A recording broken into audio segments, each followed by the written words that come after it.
Hello, everybody. Welcome back to the Feenstra Zoo. As you know, I'm Spencer, producer, host, and creator of the zoo. First off, I just want to say thank you so much for a fantastic year. Thank you for allowing me to take a bit of a step back through the summer, get that recharge and refocus. I really appreciate that.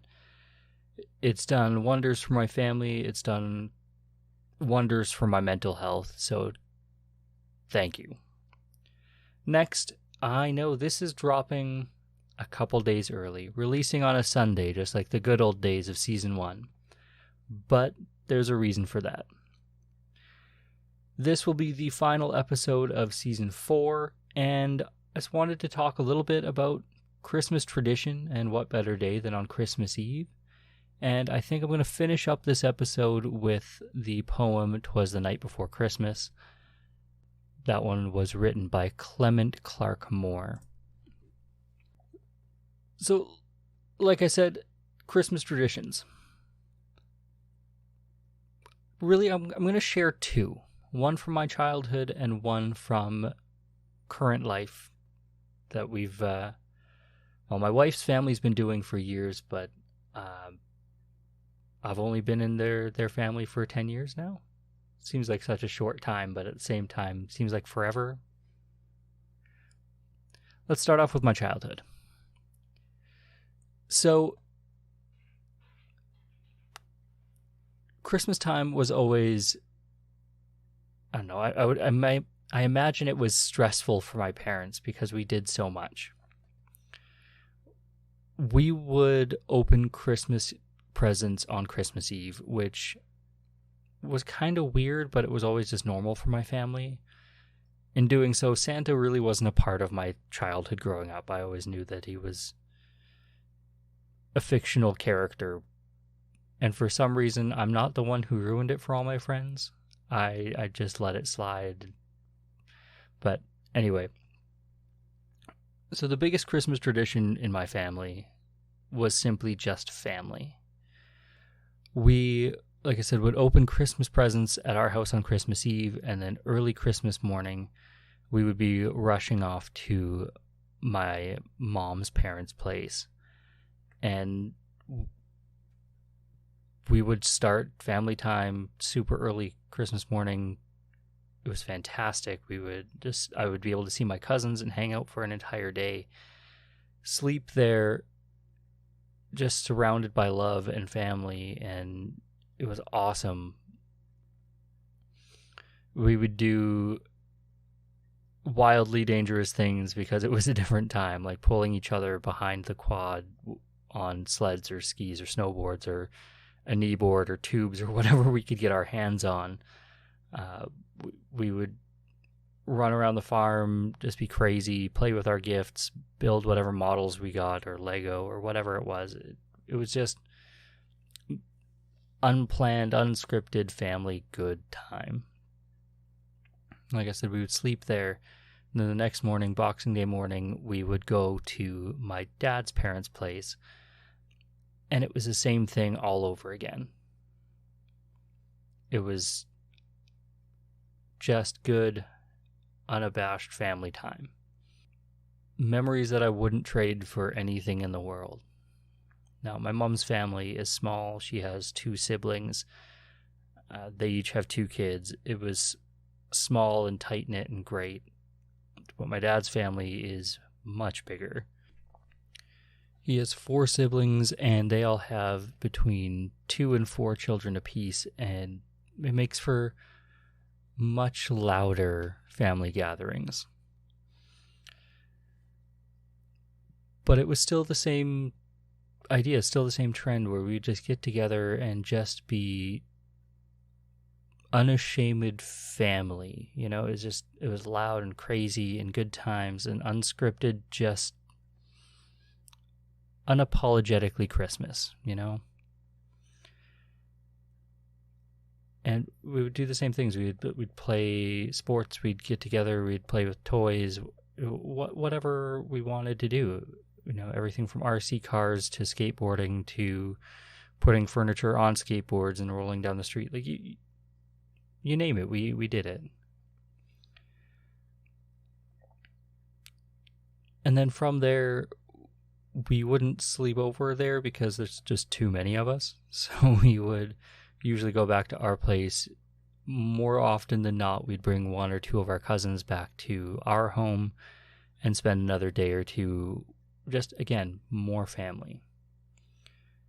And even though, looking back, like, this isn't like hard set tradition, like, there wasn't like one thing that we always did other than eat a lot.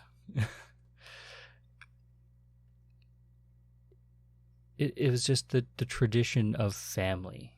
We would always just get together and do life together. It wasn't just at Christmas, but it was, with it being Christmas Eve when you're listening to this, it's just what it was all about,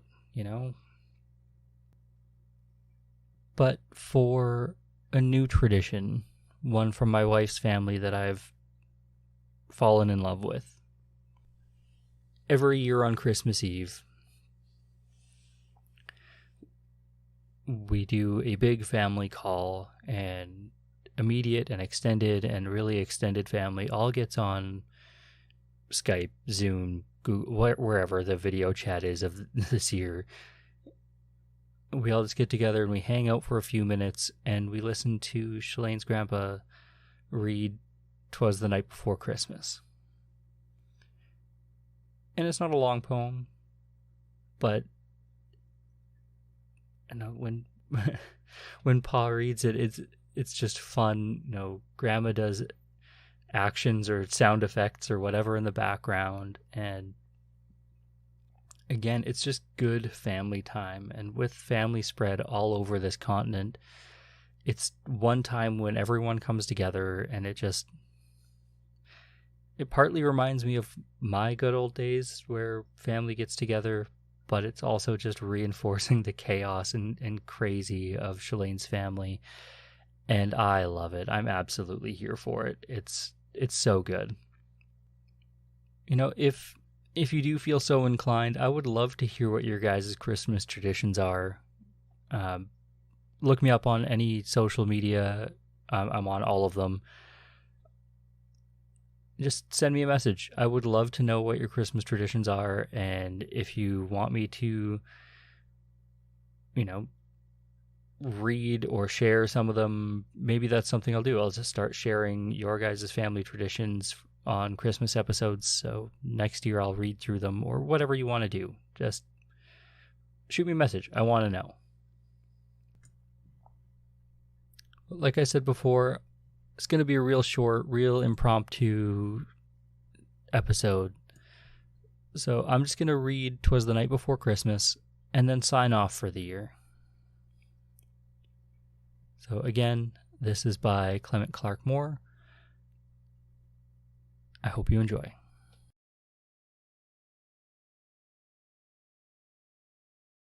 "'Twas the night before Christmas, and all through the house not a creature was stirring, not even a mouse.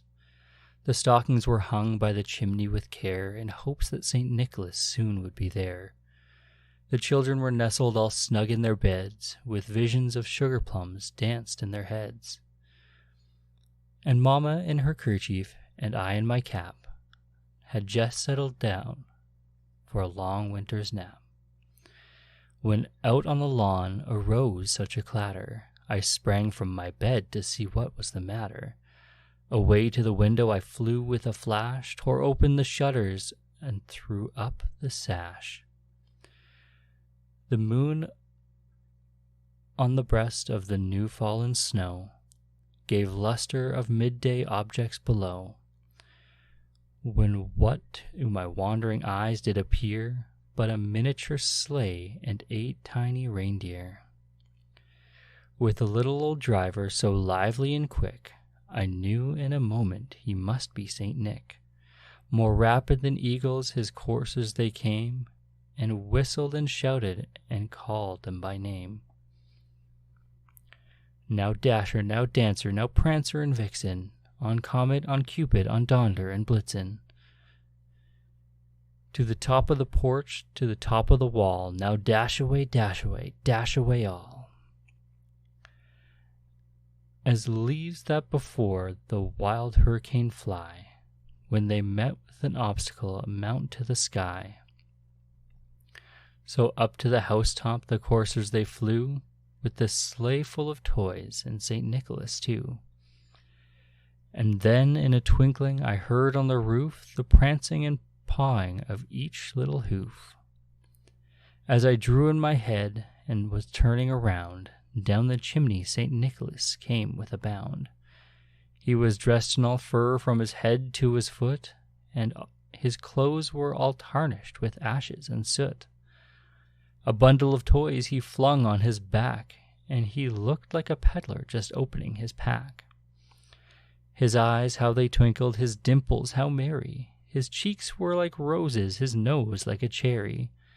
His droll little mouth was drawn up like a bow, and the beard on his chin was white as snow. The stump of a pipe he held tight in his teeth, and the smoke it encircled his head like a wreath. He had broad face and a little round belly that shook when he laughed like a bowl full of jelly.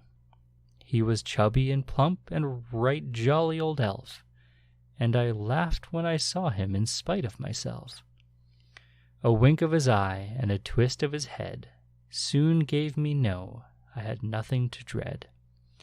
He spoke not a word, but went straight to his work, and filled all the stockings, then turned with a jerk.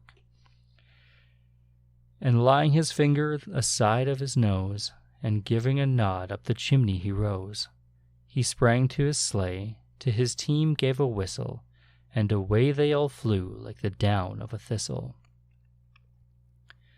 But I heard him exclaim, ere he drove out of sight, "Happy Christmas to all, and to all a good night."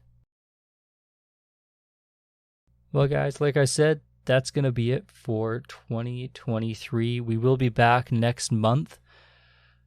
Or I will be back. I don't know. Shalene and I will talk. Maybe she'll join me again. But for now, that's it, guys. Again, thank you for a fantastic year. I hope that next year is just as good, if not better.